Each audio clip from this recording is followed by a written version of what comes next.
죄 가운데 사는 사람들에게 사람들이 가장 기다리고 또 소망하는 것, 바로 자신의 죄 문제를 해결해 주는 분이 세상에 오시는 겁니다. 죄로 인해서 죽을 수밖에 없는 사람들을 구원하기 위하여 메시아이신 예수님이 세상에 오셨습니다. 예수님이 바로 죄 문제를 해결해 주기 위해서 세상에 오신 것, 이것을 전하는 것, 이야기하는 것을 복음이라고 말합니다. 예수님은 십자가를 지시기 전 마지막 식사 자리에서 제자들에게 이야기합니다. 내가 보혜사 성령 하나님을 보내주시겠다. 주님께서 제자들과 믿고 따르는 사람들에게 주신 바로 최고의 선물은 성령을 보내주시는 겁니다. 우리가 예수를 믿으면서 성령을 받지 못했다면 주님이 주시는 최고의 선물을 받지 못한 사람입니다.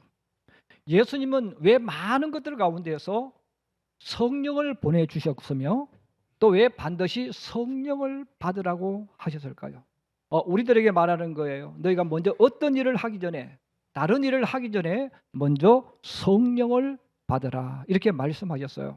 사실 우리 많은 신앙인들이 성령에 대해서 이야기하고 하지만 정말 성령 하나님이 무엇이며 어떤 분인가를 잘 모르는 분들이 많습니다.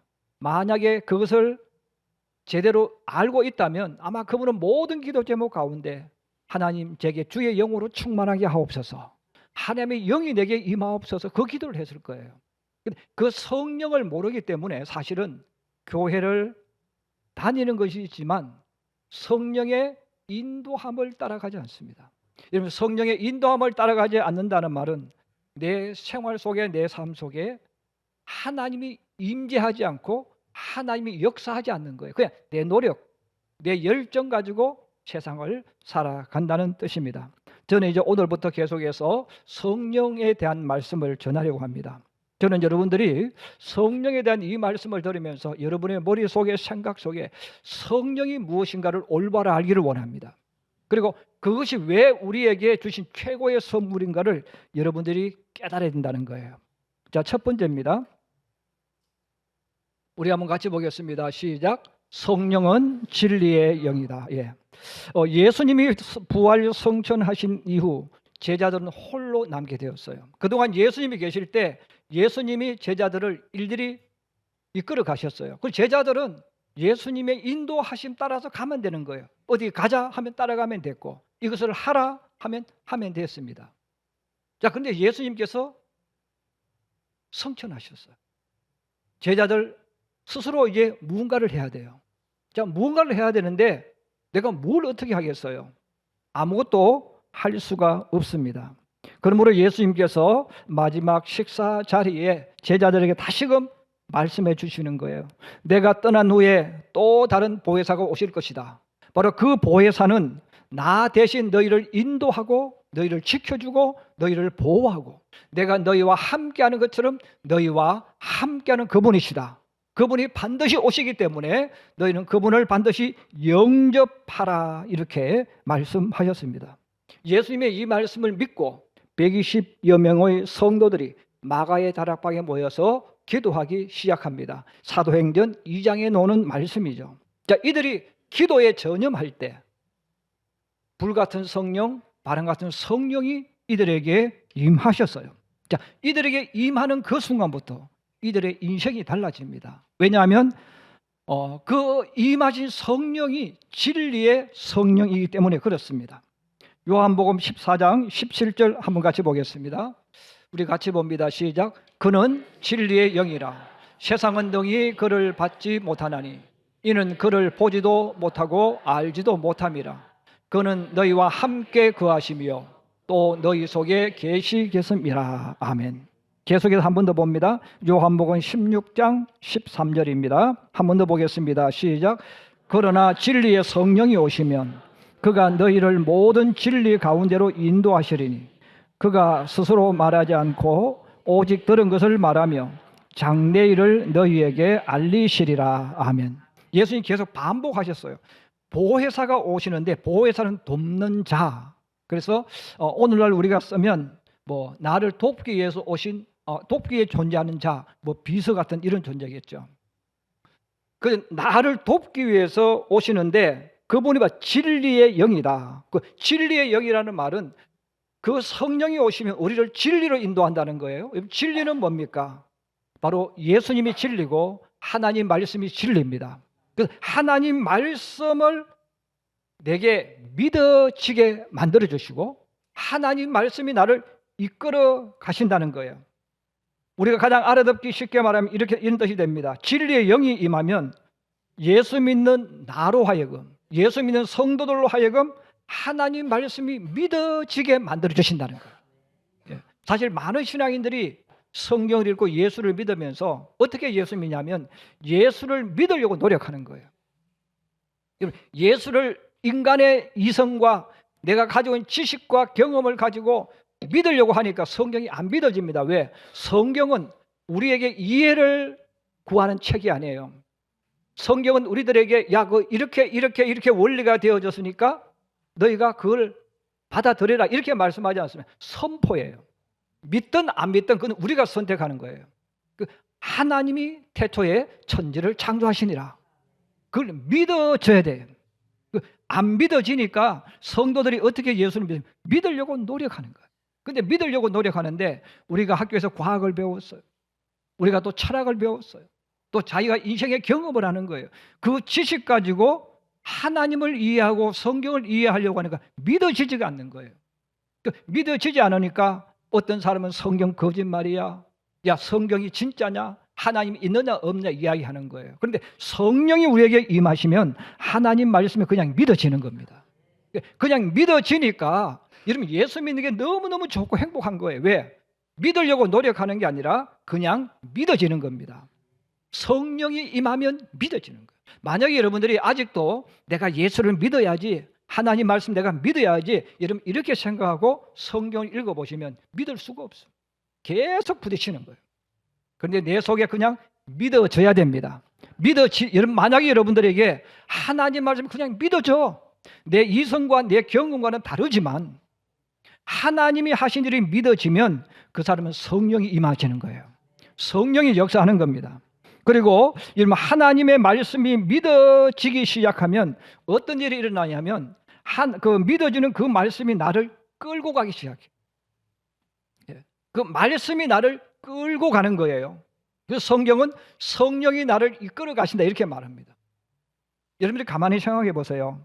예수를 믿는 게 왜 어렵다고 사람들이 생각하면 내가 하나님을 끌고 가려고 하니까 그런 거예요.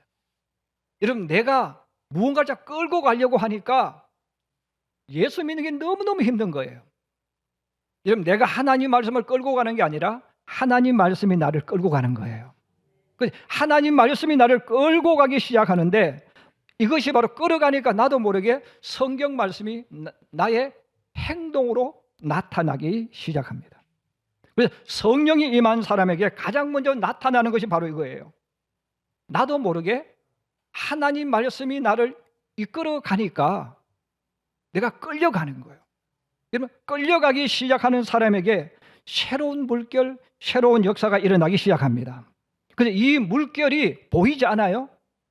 잔잔한 것 같아요. 사람들이 봤을 때는 바보 같아. 그런데 성령이 임하는 사람은 성령이 내게 임함으로 내게 나타나는 것이 있어요.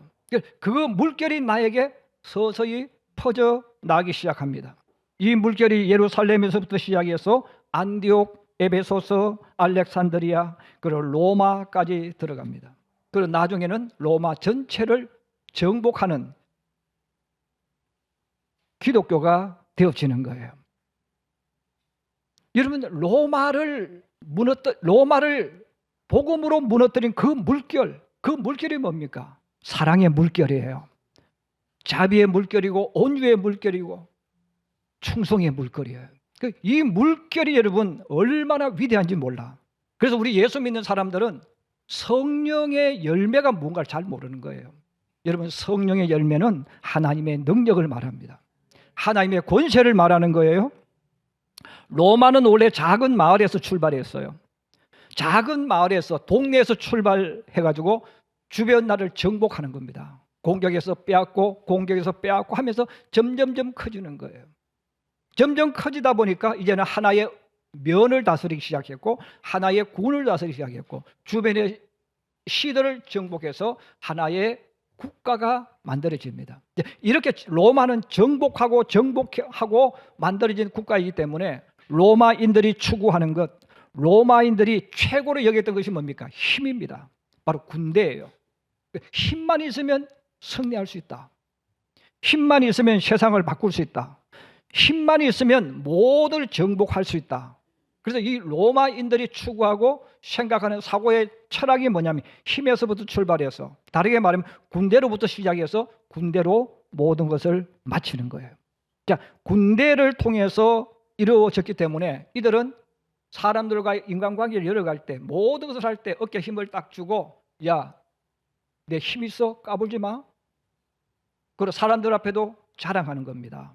자, 그런데 이렇게 힘을 앞세웠고 힘을 가지고 자랑하고 거드름 피웠고 세상에 이게 최고라고 여겼던 그 로마 제국 안에 예루살렘에서부터 주의 성령이 충만한 사람들이 하나의 보이지 않는 물결, 아무도 예상하지 하나의 물결을 흘러내리기 시작하는 거예요. 이 물결이 점점 크면 파도가 되잖아요.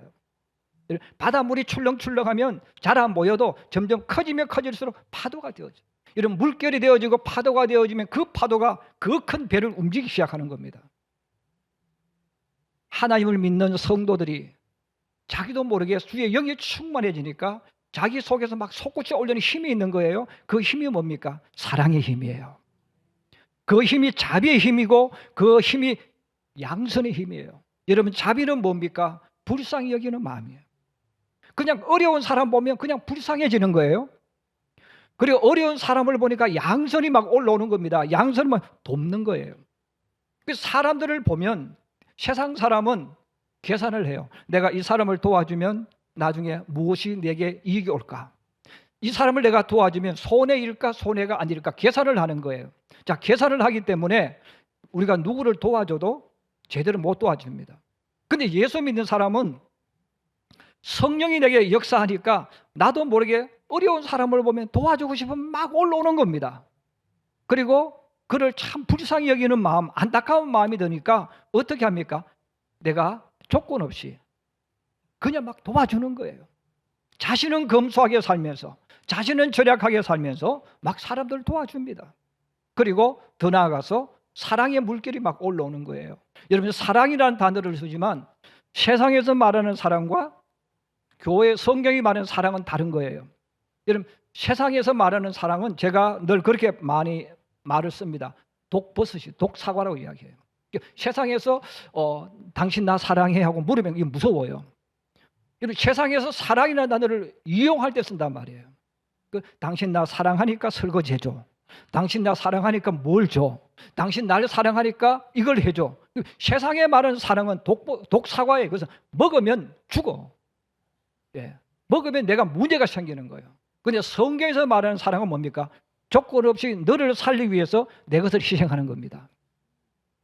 여러분, 힘을 추구했던 이 로마인들, 군대를 신뢰했던 이 사람들, 그리고 앞에서 어깨에 힘을 주고 잘난 척하고 거드름 피우고 교만을 자랑스럽게 여겼던 그 로마인들의 시각으로 보면 사랑, 용서, 온유, 겸손은 그 바보가 하는 거예요. 여러분, 힘없는 사람이 하는 거지 힘 있는 우리가 왜 겸손해야 됩니까? 오히려 자랑하고 뽐내고 무시하고 이렇게 살아야지. 자, 그렇게 무시했던 이 성령의 열매들이 삶 속에서 예수 믿는 사람들에 의해서 파문을 일으키기 시작하고 파도가 만들어지기 시작합니다. 처음에는 조롱하고 멸시했어요. 그런데 예수 믿는 사람들이 사는 곳에는 웃음이 막 피어나는 거예요. 사람들이 가슴에 감동이 오기 시작하는 거예요. 왜? 내가 힘든데 저 사람은 나하고 아무 상관없는 사람이에요. 그런데 막 그냥 도와주기 시작해요. 내게 아무런 것도 기대하지 않아요. 또 도와주고 허세도 부리지 않아요. 그냥 막 도와주는 거예요. 자, 도와주니까 사람들이 깜짝 놀랍니다. 저 사람들은 누구지? 도대체 저 사람들은 무엇을 믿는 사람들이지? 보니까 예수 믿는 사람들이에요.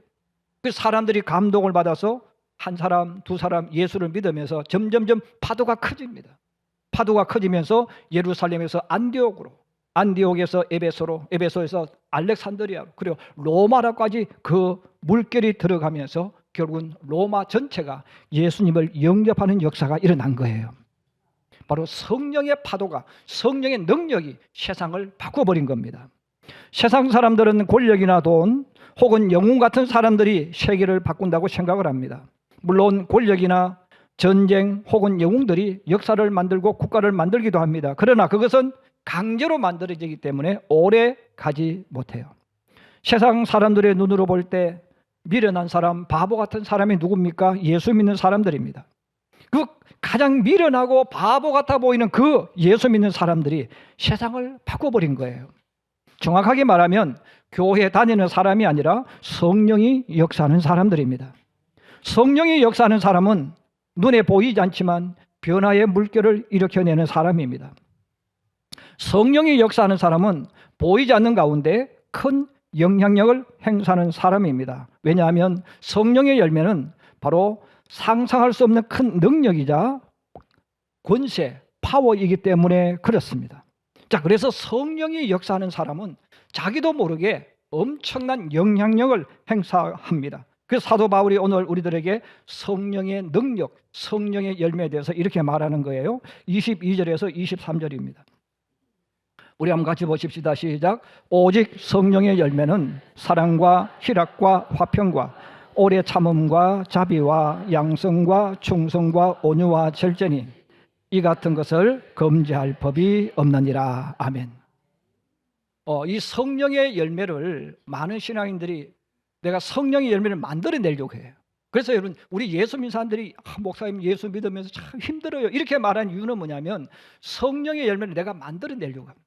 만들어내려고 하니까 사랑해야지, 그래 사랑해야지 하는데 여러분, 사랑이 내게서 올라옵니까? 안 올라오잖아요. 억지로 만들어내려고 하니까 몇 번 하다가 안 되니까 에이씨 안 해. 그래 그만둬 버려. 참는 것도 맞으면 몇 번 참아주고 참아줘서 보니까 성질 납니다. 그럼 또 안 해. 왜? 내가 만들어내기 때문에 그래요. 여러분, 성령의 열매는 내가 만들어내는 게 아니에요.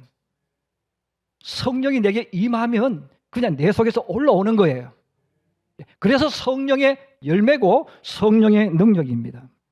자, 그래서 이 성령의 능력이 뭔지를 알면, 성령의 열매가 무언가를 알면 우리가 기도할 때 항상 1번 순서가 있습니다. 하나님, 주의 성령으로 내게 기름을 부어 주옵소서. 두 번째는 뭡니까? 이미 성령은 소멸하는 거예요. 다시 말하면 사용하지 않으면 점점점 약해지는 거예요. 이것은 하나님이 떠나갔다는 것이 아니라 하나님이 내 곁에서 가만히 계신다는 뜻입니다. 그러면 이미 성령 충만했는데 살다가 보면 지치고 피곤하고 이렇게 하다 보면 나도 모르게 기도를 안 하면 성령이 점점 소멸돼요. 그래서 무엇을 기도합니까? 사도들이 하나님 주의 영으로 충만하게 하옵소서. 그 충만이라는 말은 다시 채워달라는 거예요. 다시 충만하게 해달라는 거예요. 여러분, 성령이 무언가를 아는 사람은 바로 이 기도를 한다는 거예요. 저는 우리 성도들이 여러분의 노력으로 예수 믿는 사람, 여러분 내 노력으로 예수를 믿는 사람은 종교인입니다. 여러분, 예수 믿는 사람은 종교인이 아니에요. 세상에서는 기독교를 종교로 말하지만 진짜 예수 믿는 사람은 난 종교인이라고 생각하지 않아요. 우리는 성령의 사람이고 하나님의 사람입니다. 그래서 예수 믿는 사람들이 정말 하나님을 올바로 믿으려면, 내가 이 땅에 사는 동안 주님을 드러내고 능력이 내게 임하게 하려면 성령이 임하는 기도를 해야 돼요. 그리고 성령이 임하면, 한번 따라해 주세요. 성령이 임하면 저절로 바뀐다. 믿으시면 아멘. 내가 나를 바꾸는 게 아니고 성령이 역사하면 내가 바뀝니다. 두 번째입니다. 한번 같이 보겠습니다. 시작. 자신을 망하게 하는 것은 그 사람에게 찾아온 악한 생각에게 지배당했기 때문이다. 저는 예수 믿지 않는 사람들에게 오늘 이 말씀을 전하는 게 아닙니다. 여러분, 교회 다니는 사람 가운데서 또 예수 믿는 사람들 가운데서 믿음이 파산하는 사람들이 있어요. 믿음을 잃어버린 사람들이 있어요. 어떤 다르게 표현하면 신앙이 파산하는 사람들이 있어요. 여러분, 교회 다니면서 불평하고 의심하고 그렇게 하는 사람들이 있어요.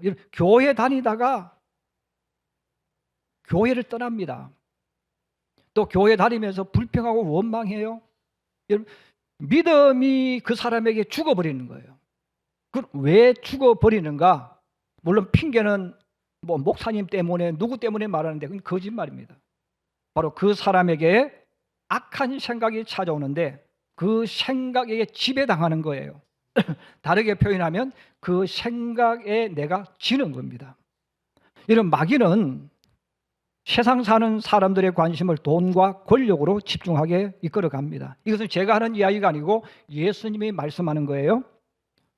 그래서 이 마귀는 사람들에게 집중적으로 가라지를 뿌려주는데 이 가라지를 뿌리는데 한번 뿌리고 마는 게 아니고 계속 집요하게 반복해서 뿌립니다. 이것을 세상에서는 이렇게 쓰더래요. 세뇌 교육. 세뇌 교육이 왜 무서우냐면 제가 지성구 목사인데 제가 여러분들에게 계속해서 제 이름을 바꿔서 이야기합니다. 여러분 저는 이름 거꾸로 해서 구성지. 여러분 저 구성지 목사입니다. 처음에 웃어요.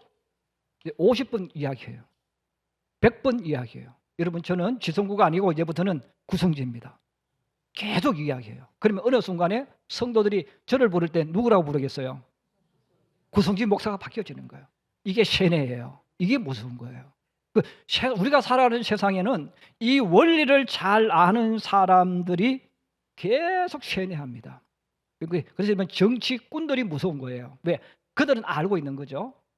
끝까지 계속 이야기하면 바뀐다는 걸 알아요. 그래서 세뇌 교육을 계속 하는데 그 마귀는 사람들에게 무엇을 계속 세뇌를 시키냐면 하나님이 없다의 반대편을 세뇌합니다. 하나님께 가면 안 되거든요. 예수를 믿으면 안 돼. 그러니까 예수님에게 관심을 주는 것을 다른 쪽으로 옮기는데 어디로 옮깁니까? 돈과 권력으로 옮깁니다. 자, 돈과 그 권력으로 옮겨서 포장을 하는 거예요. 성공한 사람. 여러분 성공에 대해서 제가 오늘 이야기해 드릴게요 하고 성공에 대해서 이야기해요. 그럼 성공한 사람이 누굽니까? 딱 압축하면 돈 많이 번 사람입니다. 또 하나는 높은 자리에 올라간 사람입니다. 여러분들이 성공한 사람이 누구냐고 물어보세요. 저하고 똑같은 이야기 할 거예요. 여러분 성공한 사람 누굽니까? 저 사람 성공했어요? 그 사람 누굽니까? 부자. 아파트 산 사람. 땅 많은 사람. 돈 많은 사람. 우린 누구라고 말합니까? 성공한 사람이라고 말을 해요. 또 남보다 더 높은 자리에 올라간 사람. 성공한 사람이에요. 세상은 하나님께 집중되지 않도록 마귀가 계속해서 교육을 시키는 거예요. 성공한 사람. 그래서 여러분들이 성공하기 위해서 인생을 살잖아요. 근데 성공이 뭡니까? 돈 많이 버는 거예요. 내가 직장에서 높은 자리에 올라가는 거예요. 그러면 직장에서 이사 되지 못하고 사장 되지 못하면 실패한 사람입니까? 아니잖아요. 여러분 그 사람 어떤 사람이 돈 10억이 있어야 성공했습니까? 1,000만 원 있어도 성공할 수 있잖아요. 근데 우리는 이미 세뇌를 받은 거예요. 받아가지고 내가 지금까지 열심히 노력해서 1,000만 원 있어 그러면 사람들이 존경합니다 그럽니까? 야 그동안 뭐 했냐? 그 돈밖에 못 벌냐고 이야기할 거 아니겠어요.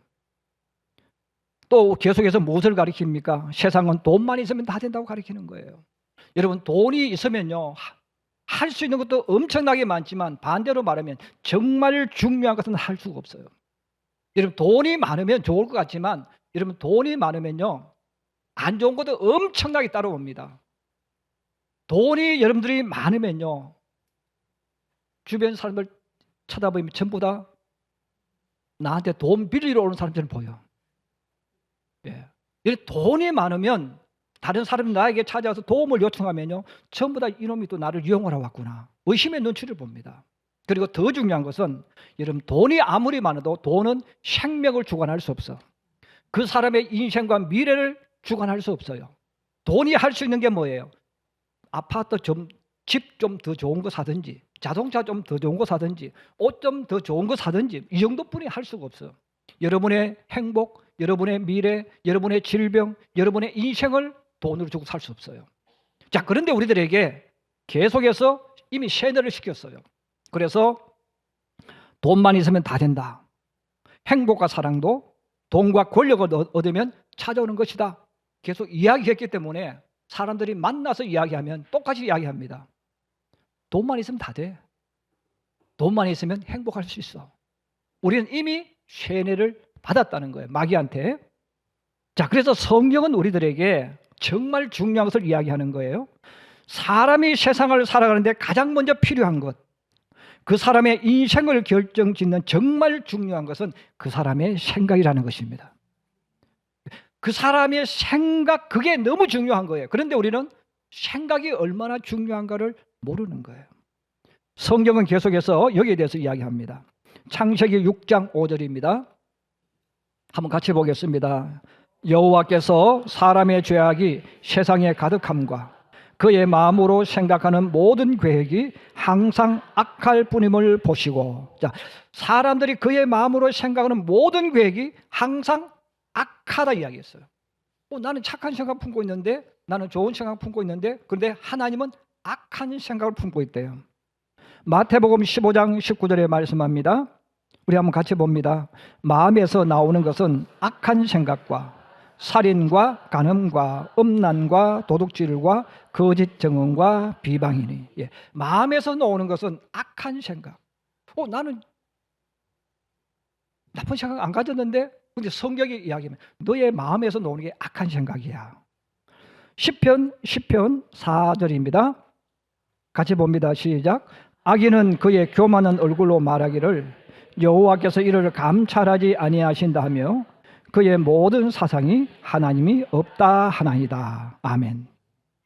여러분, 사람이 세상을 살아갈 때 내가 부정할 수 있어요. 그런데 저를 포함해서 우리 모두가 세상을 살아갈 때 망하는 사람, 실패하는 사람들의 특징이 있어요. 나쁜 생각, 악한 생각이 그 사람에게 찾아오는데 그 사람을 그 생각이 지배하는 거예요. 한번 따라해 생각해 주세요. 악한 생각이란 하나님이 없다라고 하는 생각과 일어나지 않은 일을 자기 스스로 상상해서 부정적이면서 비판적으로 보게 해서 앞으로 나가지 못하게 하는 생각과 자기 이익을 위해서 모든 수단과 방법을 추구하는 생각. 예, 여러분, 악한 생각이라는 것은, 성경에서 말하는 악한 생각이라는 것은 첫째는 하나님이 없어. 하나님이 어디 사는 생각이 악한 생각이에요. 왜냐하면 하나님께서 창조하셨기 때문에 그렇습니다. 그리고 두 번째는 일어나지 않은 일을 자기 스스로 막 상상을 해요. 상상을 해서 좋은 뜻으로 해석하는 게 아니고 나쁜 쪽으로, 비관적으로, 부정적으로 막 생각을 하게 만들어서 그 사람으로 하여금 앞으로 가지 못하게, 다르게 말하면 병들게 하고 멈칫거리게 만드는 거예요. 성도들 가운데 그런 분이 참 많아요. 목사님 때문에 교회 못 나오겠다고. 왜? 목사님이 저보고 인사 안 했대. 네. 목사님이 설교 시간 자기를 보고 쳤대요. 그럼 제가 언제 그 사람 언제 쳤어요? 제가 언제 그 사람 보고 인사 안 했습니까? 자기가 나보고 인사 안 했지. 근데 혼자 상상하는 거예요. 여러분, 사람과 사람 사이에도 서로 삐지고 문제가 일어납니다. 그 원인이 뭐예요? 일어나지 않은 일을 자기가 상상을 하는, 나쁜 쪽으로. 혼자 막 상상, 밤도 안 자, 그런 사람은 또. 예, 계속 혼자 상상을 생각하는 거예요. 그러면서 안 좋게 하는 그 생각이 뭐예요? 악한 생각이고 나쁜 생각입니다. 그리고 모든 것을 자기 입장에서 생각하고 자기 이익을 위해서 추구하는 생각이 뭐예요? 성경은 악한 생각, 나쁜 생각이라고 말합니다. 성경에 많은 그런 것들이 있는데 저는 두 가지를 먼저 말씀드리려고 합니다. 첫 번째는 블레셋이 이스라엘을 공격했어요. 자, 블레셋이 골리앗이라는 이 장군을 앞세워서 이스라엘을 공격했는데 성경에 보면 사울 왕이 도망을 갑니다. 자, 장군들이 도망을 가고 숨고 피합니다. 왜 사울 왕이, 성경에 보면 사울 왕은 일반 남자보다 머리 하나가 더 있었다 그랬어요. 그러면 일반 남자를 우리가 160cm로 잡았어요. 그러면 머리 하나니까 남자의 머리 하나는 최소한 20cm 넘어가잖아요. 그러면 1m 80이 넘습니다. 지금 우리나라에서 1m 80 하면 크지 않습니다. 지금 젊은 세대는 워낙 키가 커가지고 우리나라 젊은 세대들은 평균 키를 보니까 1m 한 73cm 정도 돼요. 저희 시대의 평균 키가 165cm입니다. 그래서 저는 키가 작은 사람이 아니고 평균보다 조금 컸어요. 근데 그 당시에 180 그러면요 어마어마합니다. 우리나라 사람의 평균 키가 155였어요. 우리나라 여성들의 평균 키가 145cm입니다. 지금 우리 중학생들 평균 키 보세요. 평균 163에서 5입니다. 어마어마하게 커졌어요. 지금은 180, 190 얼마 안 크지만 당시에 보면 180 그러면요 어마어마한 거인입니다. 자, 그런데 여러분 보세요. 골리앗은 키가 2m가 넘었어요. 자, 그랬을 때 사울 왕이나 이스라엘의 용맹한 장군들이 이미 생각을 했는데 무슨 생각을 했습니까? 안 된다는 거예요. 이미 우리 졌다. 이제 우리 죽었다. 두려움과 공포에 젖었어요. 왜? 골리앗이 나보다 키가 커. 골리앗이 나보다 더 큰 무기를 가지고 있어. 골리앗은 완전 무장을 했어. 골리앗은 전쟁에서 이미 이름을 날린 장군이야. 이미 그 생각을 하는 거예요. 그 생각을 하니까 골리앗이 나왔을 때 감히 왕이라도 장군이라도 붙을 수가 없어요. 싸울 수가 없어. 도전할 수가 없어. 어떻게 합니까? 졌다고 느끼니까 두렵고 공포가 찾아오니까 피하고 도망가는 겁니다. 성경 결론을 이야기하는 거예요. 자신들이 얻어야 할 영광과 축복을 다윗에게 빼앗겨버립니다. 둘째는 광야길을 걸어갔던 이스라엘 백성들의 모습이 나와요. 그들은 약속의 땅에 들어가지 못하고 광야에서 다 죽었습니다. 그 이유는 왜냐하면 이스라엘 백성 애굽에서 나올 때 자신들이 주인이라고 생각했거든요. 우리가 지도자라고 생각했어요. 우리가 무언가를 할 수 있다고 생각했어요. 그런데 모세가 나타난 거예요. 자, 하나님이 모세를 앞세웠는데 그러면 이스라엘 백성들이 어떤 생각을 하냐면 모세가 앞장서서 이끌어가니까 그들의 생각이 병들기 시작해요. 저 자리는 내 자리인데? 저 자리는 우리 자리인데? 여러분, 모세가 서 있는 그 자리를 내 자리라고 생각하는 거예요. 우리 자리라고 생각하는 거예요. 그랬을 때 그들의 생각 속에 행동 속에 무엇이 나오겠습니까? 모세를 대할 때 모세에게 적대감을 나타내기 시작합니다. 왜? 저 내 자리거든. 모세가 내 자리를 빼앗은 거예요. 모세가 우리 자리를 빼앗은 거예요. 그래서 그들은 모세에게 적대감을 나타내기 시작하고 모세에게 시기를 나타냅니다. 질투하기 시작합니다. 미워하기 시작합니다. 원망하기 시작합니다. 왜? 우리 자리 빼앗았다는 거야. 내 자리 빼앗았다는 거예요. 그래서 그들은 어떤 행동을 합니까? 반대하기 시작합니다. 모세가 전하는 하나님 말씀을 불순종합니다. 더 나아가서 사람들을 선동하고 편가름을 합니다. 그리고 모세를 흠집내기 위해서 틈만 나면 모세를 공격했어요. 여러분, 그 생각이 그들을 병들게 만들었고 그 생각이 그들을 광야에서 죽게 만들었어요. 결론이 뭡니까? 그들은 약속의 땅에 들어가지 못했어요. 하나님을 보지 못했어요. 하나님의 영광을 맛보지 못한 거예요. 우리 성도들이 반드시 알아야 할 것이 바로 이겁니다. 우리 한번 같이 자막 한번 읽어보겠습니다. 우리 한번 같이 봅니다. 시작. 실패하는 사람은 실패할 수밖에 없는 생각을 가진 사람이다. 도전하지 못하는 사람은 도전하지 못하는 생각을 가진 사람이다. 안 된다고 생각하는 사람은 안 될 수밖에 없는 생각을 가진 사람이다. 변명과 핑계만 계속 만들고 갖다 놓는 사람은 생각이 병들어 있는 사람이다. 여러분, 제가 이 글을 써놓고도 흐뭇했어요. 왜냐하면 실제로 우리의 삶은, 여러분, 실패하는 사람들은 누구냐면 생각 자체가 실패할 수밖에 없어요. 앞으로 나가지 못하고 도전하지 못하는 사람은 도전할 수 없는 이미 생각을 가지고 있는 거예요. 계속 변명, 핑계 만들어서 앞으로 가지 못합니다. 우리 국민들에게 가장 큰 충격과 상처를 준 사건이 있습니다. 바로 최진실 탤런트 자살 사건입니다. 국민들에게 그렇게 사랑을 많이 받았던 사람이잖아요. 두 아이의 엄마입니다. 그런데 우울증에 걸려 자살을 선택했어요. 제가 우울증을 한번 찾아보니까 우울증에 대해서 그렇게 말해요. 아직 정확한 원인을 알아내지 못했다. 우울증은 뭐 의사들이 이렇게 저렇게 말하지만 과학적으로 아직 정확한 원인을 알아내지 못했답니다. 그러면서 이렇게 말해요. 우울증은 생각의 내용, 사고 과정, 동기, 의욕, 관심, 행동, 수면, 신체 활동 및 전반적인 정신 기능이 지속적으로 저하되어 일상생활에도 악영향을 미치는 상태를 의미한다. 이렇게 나옵니다. 여러분, 이 우울증이 우리 한국인들에게 엄청나게 많아요. 옛날에는 별로 없었어요. 먹고 살기 편안한 순간부터 오기 시작한 거예요. 그리고 또 하나, 우리 국민의 젊은 층을 빼고 그래도 나이가 조금 된 사람들에게 오는 병 하나 있어요. 불면증입니다.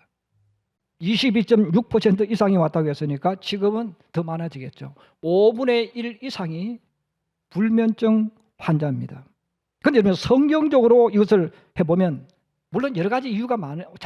자연 환경이 있을 수 있을 거예요. 그런데 더 중요한 것은 뭐냐 하면 우울하게 만드는 생각에 사로잡히면 그 사람이 우울증 환자가 되는 거예요. 잠을 방해하는 나쁜 생각에 사로잡히면 그게 불면증 환자가 되는 거예요. 여러분, 우울증 환자가 처음부터 우울증 환자가 아니에요. 불면증 환자가 불면증 환자가 아니에요. 근데 우울증 환자는 어떤 상황을 보면 우울하게 생각하기 시작하는 거예요. 이게 점점점 생각에 사로잡히면 끝에 가면 우울증이 되잖아요. 이런 불면증도 똑같은 거예요. 분해서 잠 못 잘 수 있죠. 사업이 위기가 와서 못 잘 수도 있죠. 근데 계속 거기에 사로잡히면 결국은 불면증 환자가 되는 것을 알 수가 있습니다. 여러분, 우리가 이 땅에 살아갈 때에 정말 무서운 것이 바로 뭡니까?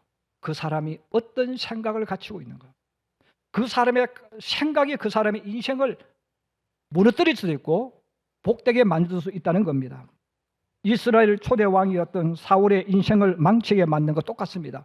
불행한 생각, 악한 생각, 나쁜 생각을 했어요.